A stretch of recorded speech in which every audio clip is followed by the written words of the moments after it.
تمام تعریفیں اس اللہ رب العالمین کے لیے ہے جس نے زندگی کو ایک موقع بنایا، ایک اپارچونٹی بنایا تاکہ اللہ کی بندگی کر کے، اطاعت کر کے، فرما برداری کر کے، استغفار کر کے، توبہ کر کے، اللہ تعالیٰ کی رضا حاصل کر کے اللہ تعالیٰ کی بنائی ہوئی جنت کے حقدار بن جائیں۔ دعا کیجئے کہ اللہ تعالیٰ ہم تمام کو اسی جنت کا وارث بنائے، اسی جنت کا حقدار بنائے۔ درود و سلام ہم تمام کے آخری اور پیارے نبی محمد رسول اللہ صلی اللہ علیہ وسلم پر، جو اس دنیا میں، اس دنیا کو کیسے ہم استعمال کریں، اس دنیا سے ہم کیسے فائدہ اٹھائیں، کیسے نیکی کے راستے پر ڈالیں، یہ سبق سکھانے کے لیے رسول اللہ بنا کر، داعی اللہ بنا کر، سراج منیر چمکتا سورج بنا کر، روشن سورج بنا کر، چلتے پھرتے نمونہ اور آئیڈیل بنا کر اس دنیا میں بھیجے گئے تاکہ ہم کیا کریں، آپ کی سنت کی اتباع کر کے، آپ کی تعلیمات کو اپنا کر، اللہ تعالیٰ کی اطاعت و فرما برداری کر کے اللہ تعالیٰ نے جو بڑی کامیابی رکھا ہے اس کے حقدار بن جائیں۔ دعا کیجئے کہ اللہ تعالیٰ ہم تمام کو نبی کریم صلی اللہ علیہ وسلم کی اطاعت و فرما برداری کی توفیق عنایت فرمائے۔ اللہ کی رحمتیں اور برکتیں اللہ کے ان نیک بندوں پر جو ایمان لے آئے، عمل کیا، صحابہ کرام میں سے، تابعین میں سے، تبع تابعین میں سے، اللہ کے نیک بندوں میں سے۔ حضرات و خواتین، یہ جو زندگی ہے ایک موقع گاہ ہے، ایک گولڈن اپارچونٹی ہے اپنے آپ کو بنانے کے لیے، اللہ تعالیٰ کی رضا کو پانے کے لیے۔ جب اسلام آیا، ساری دنیا والوں کے پاس ایک موقع تھا سابقین اولین بننے کا، سب سے پہلے اسلام قبول کرنے میں سبقت کرنے کا ایک موقع تھا۔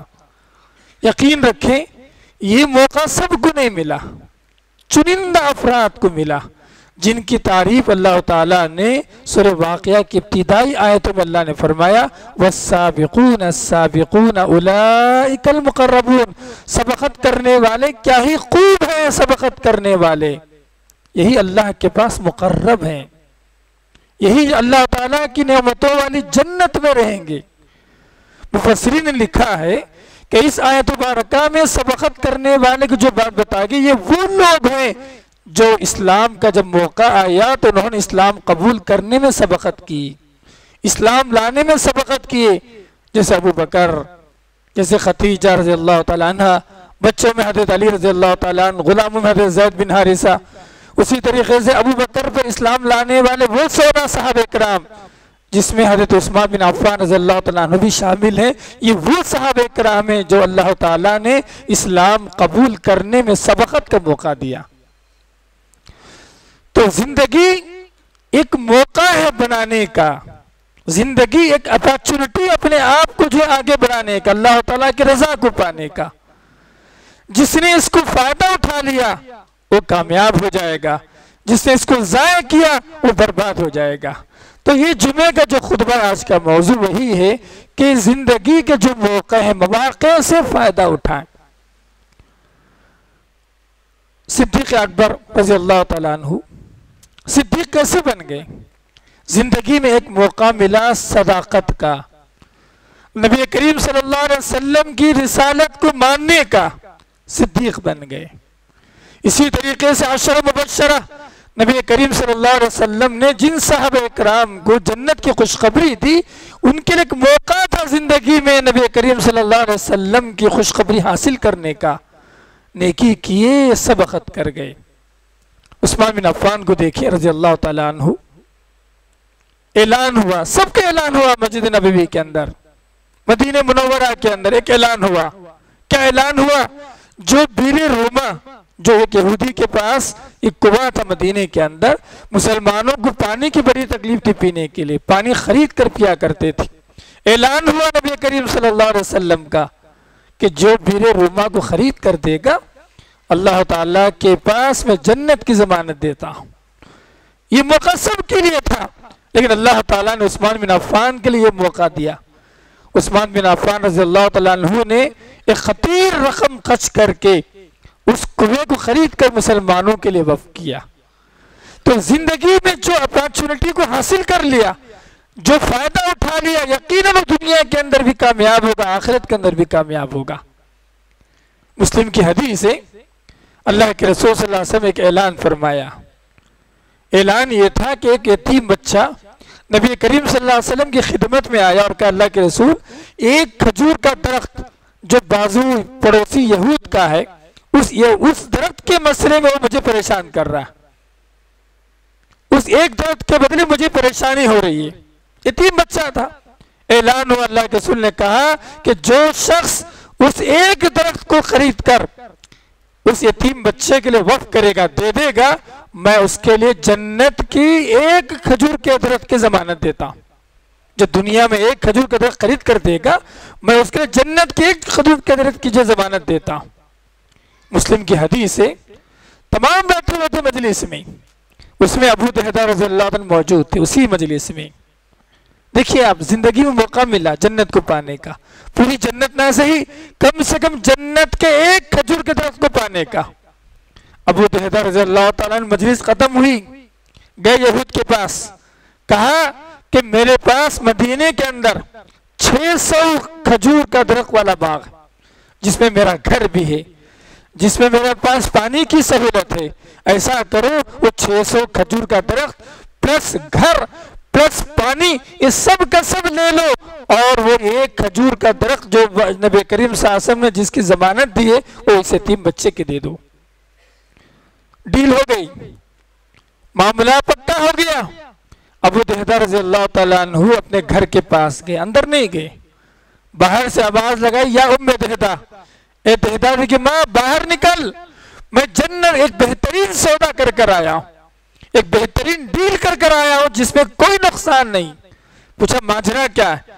کہا کہ رسول اللہ صلی اللہ علیہ وسلم کا اعلان ہوا اور میں پورا کا پورا درخت، باغ اور یہ گھر سب اللہ کے راستے میں تجارت کر کے آیا ہوں، نکلو یہاں سے، چھوڑ کے جانا۔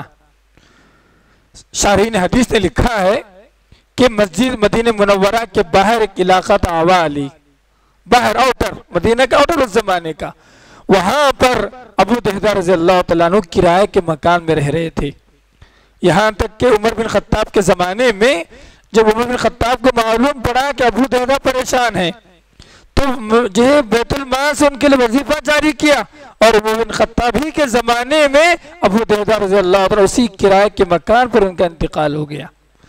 تو ایک موقع ملا خرچ کرنا کا، ایک موقع ملا جنت میں ایک کھجور کے درخت کو نبی کریم صلی اللہ علیہ وسلم کی زبانی حاصل کرنے کا۔ انہوں نے اس کے لیے کتنی قربانیاں دی، اس کے لیے اللہ تعالیٰ کے پاس اللہ تعالیٰ کی عبادت میں کیسے سبقت کر گئے۔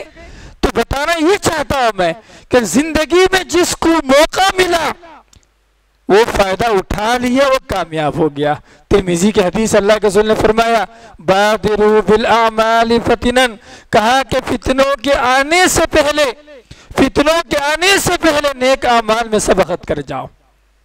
آج دیکھیں آپ، واٹس ایپ کا فتنہ، فیس بک کا فتنہ، ٹیلی گرام کا فتنہ، یوٹیوب کا فتنہ، دوستوں کا فتنہ، غلط ایس ایم ایس کا فتنہ، آپ سمجھیے آپ چاروں طرف سے فتنے میں گھیرے ہوئے، اور یہ وہ فتنے ہیں، یہ جتنی چیزیں میں نے بتایا یہ وہ فتنے ہیں جو میں اللہ کی عبادت سے دور کر رہے ہیں، قرآن کی تلاوت سے دور کر رہے ہیں، رشتوں کو نبھانے سے دور کر رہے ہیں، پیس آف مائنڈ کے ساتھ بیٹھ کر اللہ تعالیٰ کے ذکر کرنے سے دور کر رہے ہیں۔ یقین رکھیے سب فتنے، تو اللہ کے رسول نے فرمایا فتنوں کے ظاہر ہونے سے پہلے، فتنوں کے ظاہر ہونے سے پہلے نیک اعمال میں سبقت کر جاؤ۔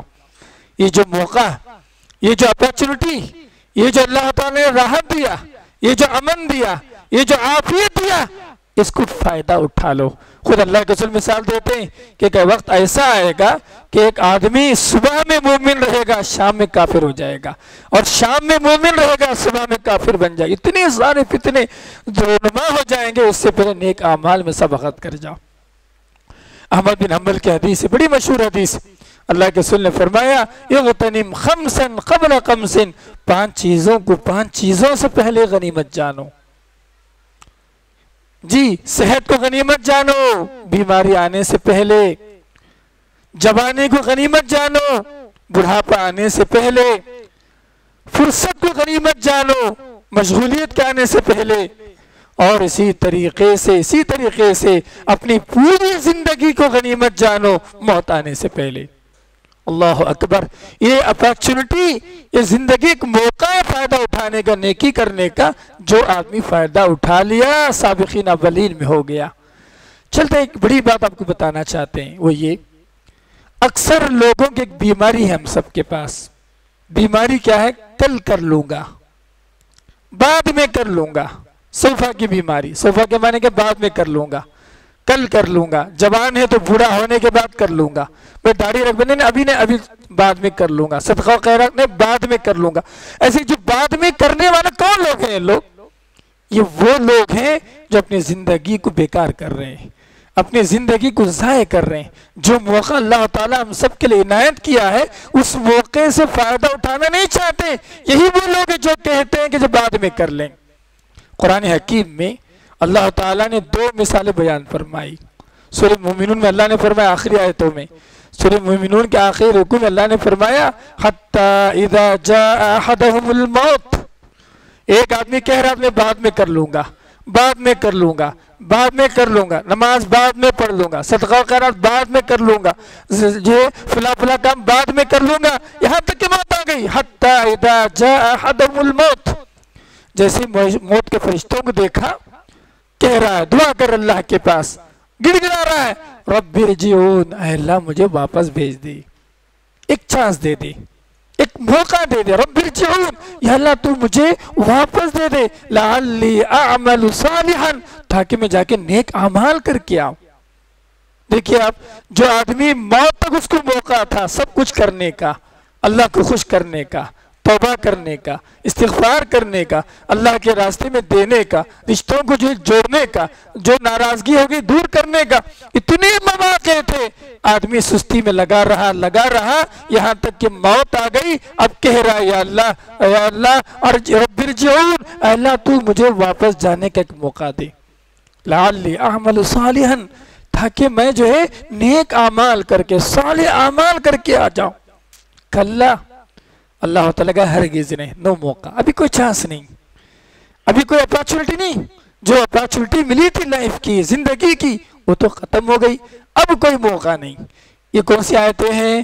سورہ مومنون کی آیتیں، آپ کھول کے پڑھ لیں آخری رکوع میں۔ اسی طریقے سے اللہ تعالیٰ نے سورہ منافقون کے دوسرے رکوع میں، آخری آیتوں میں، سورہ منافقون کے آخری آیتوں میں اللہ تعالیٰ نے بیان فرمایا، کیا فرمایا؟ یا ایھا الذین آمنوا لا تلہکم اموالکم ولا اولادکم عن ذکر اللہ، اے ایمان والو تمہاری جائیداد اور تمہارا مال، تمہاری اولادیں یہ اللہ کے ذکر سے غافل نہ کر دے۔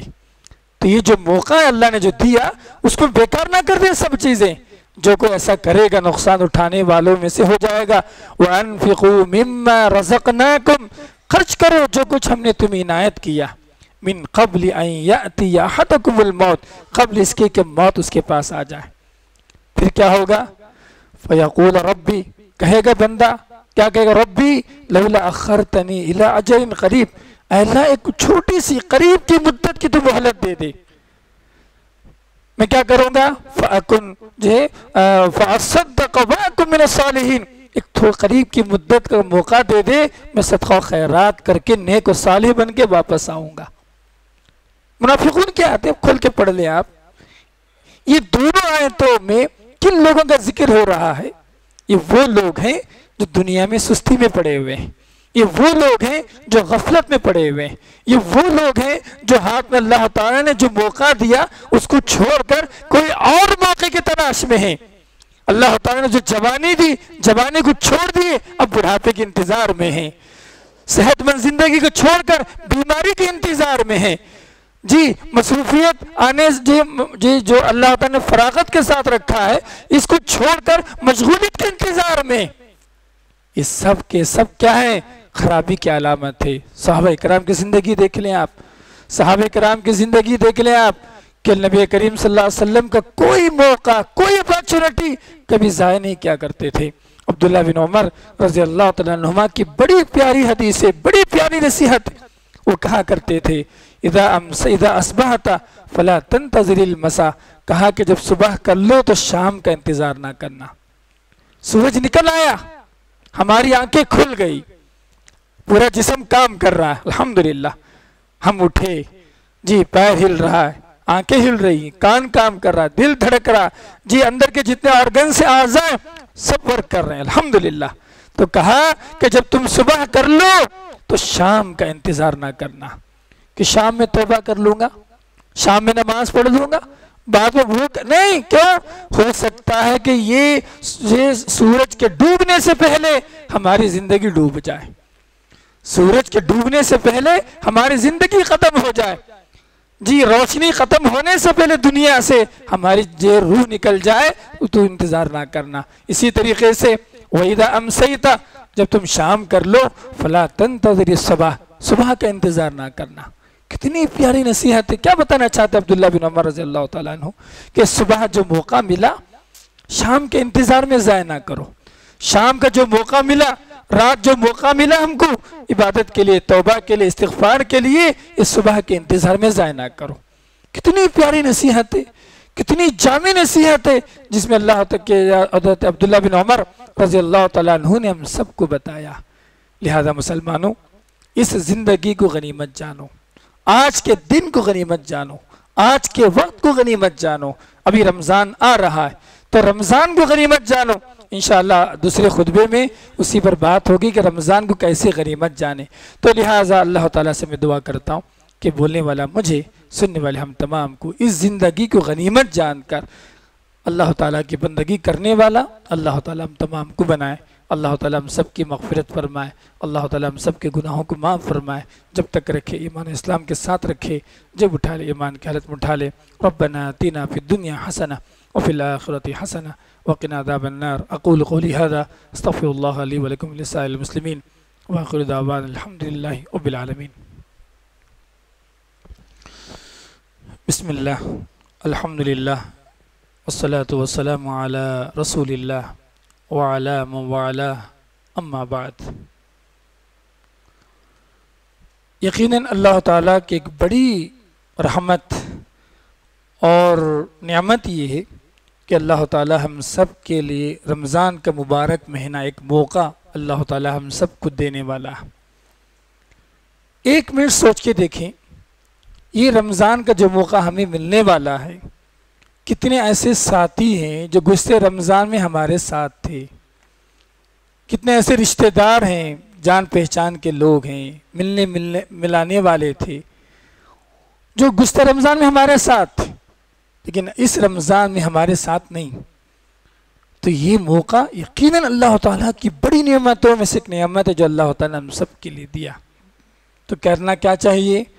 اس رمضان کا جو مقصد ہے لعلکم تتقون، تقوی حاصل کرنا، اللہ کا ڈر حاصل کرنا، حصول تقوی جو مقصد ہے، اس مقصد میں ہم کبھی پیچھے نہ ہٹیں۔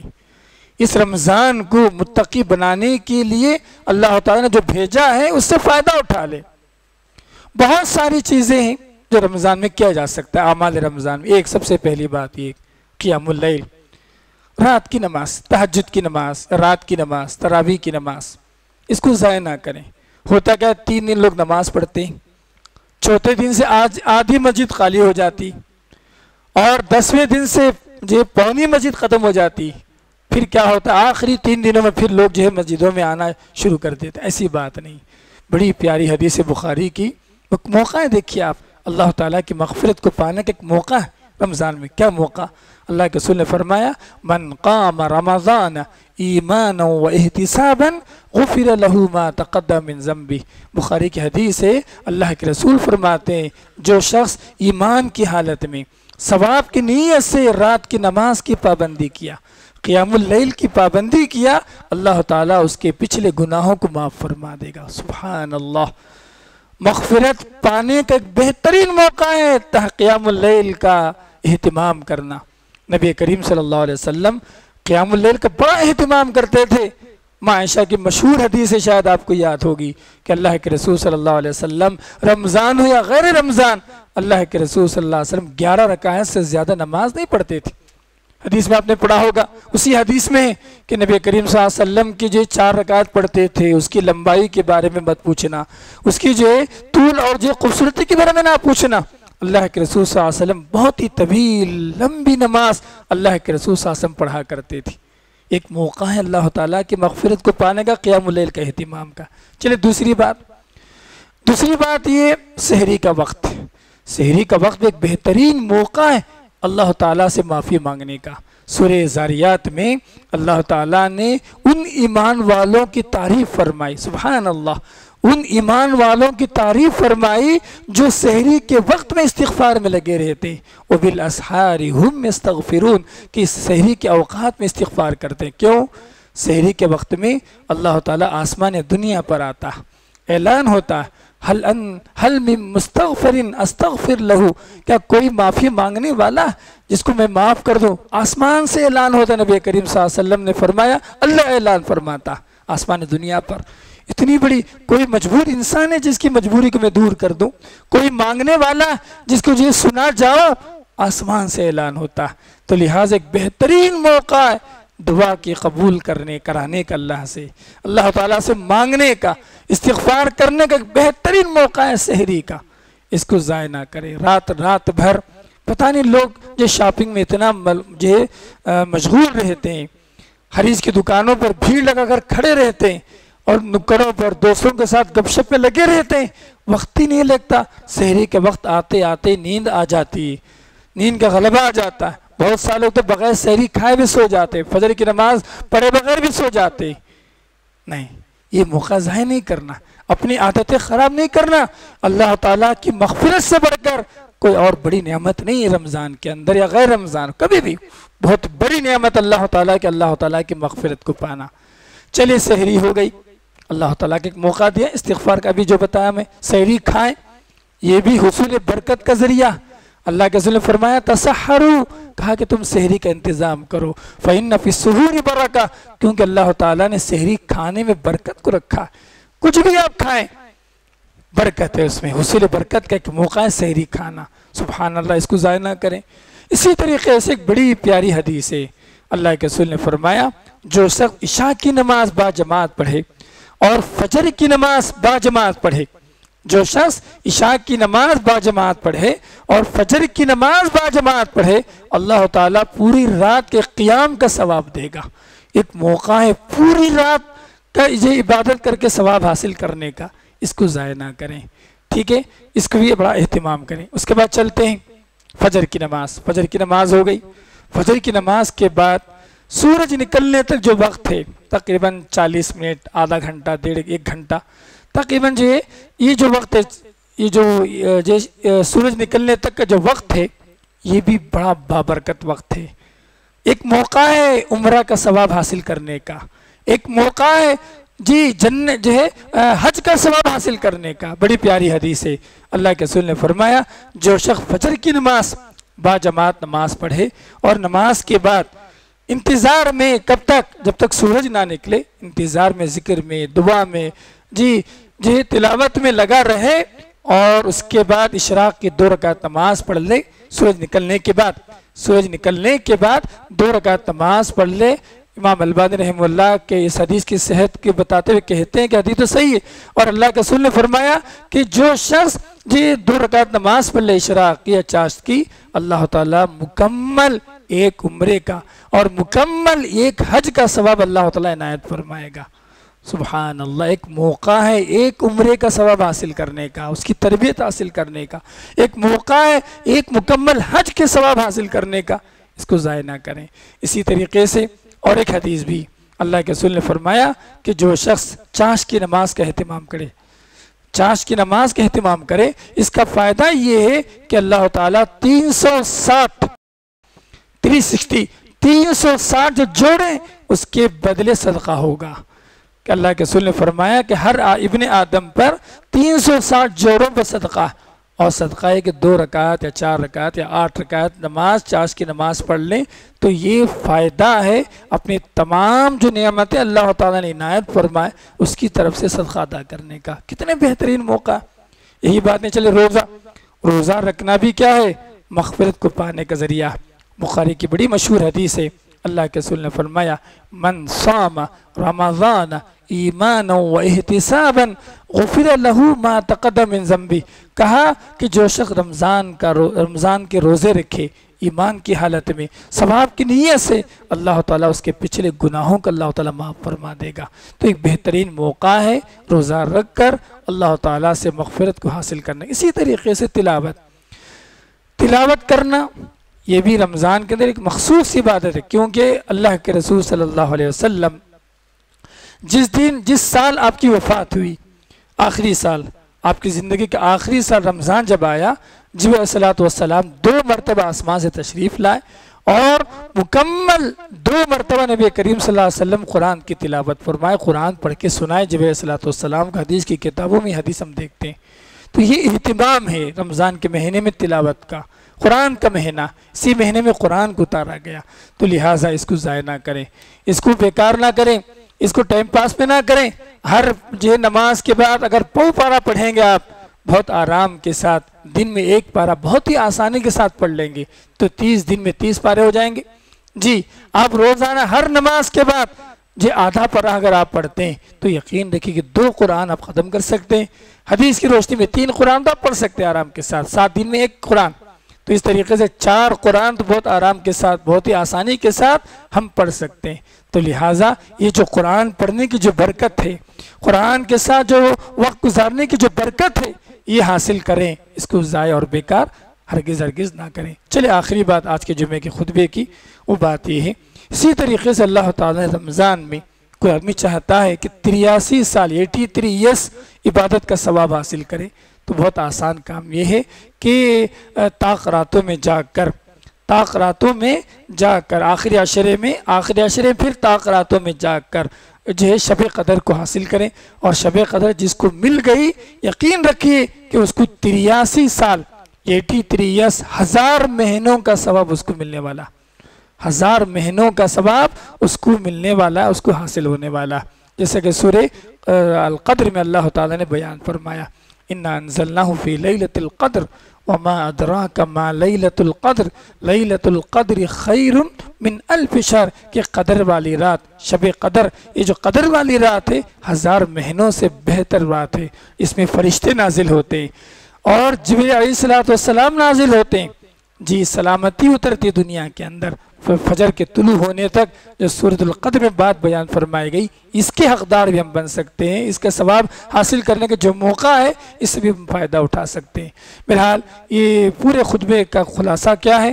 خلاصہ یہ ہے کہ زندگی ایک موقع گاہ ہے، ایک اپارچونٹی ہے، اس کو بیکار نہ کریں، اس کی قدر کریں، اس کو فائدہ اٹھائیں۔ یہ رمضان کا مہینہ جو آ رہا ہے، جتنی باتیں ہم نے بتائی آپ کی عبادات کے تعلق سے، صدقہ و خیرات کے تعلق سے، ہاں ایک اہم بات اور ایک بات وہ یہ کہ رمضان کے مہینے میں صدقہ و خیرات کرنا نبی کریم صلی اللہ علیہ وسلم کا ایک محبوب عمل تھا، انس بن مالک فرماتے ہیں کہ رمضان کا جب مہینہ آتا اللہ کے رسول صلی اللہ علیہ وسلم تیز و تند ہواؤں کی طرح صدقہ و خیرات کیا کرتے تھے، لہٰذا اس کو ضائع نہ کریں۔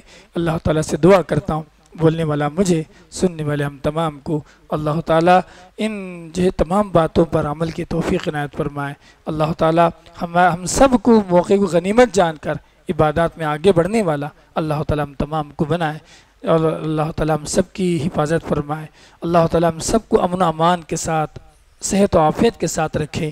جو بیمار ہیں اللہ تعالیٰ شفا عاجلہ نصیب فرمائے، جو پریشان حال ہیں اللہ تعالیٰ ان کی پریشانی کو دور فرمائے، جو دین سے دور ہیں اللہ تعالیٰ دین کی محبت اللہ تعالیٰ ان کے دلوں میں ڈال دے۔ اللہ تعالیٰ جب تک رکھے ایمان و اسلام کے ساتھ رکھے، اور جب اٹھا لے ایمان کی حالت میں اٹھا لے۔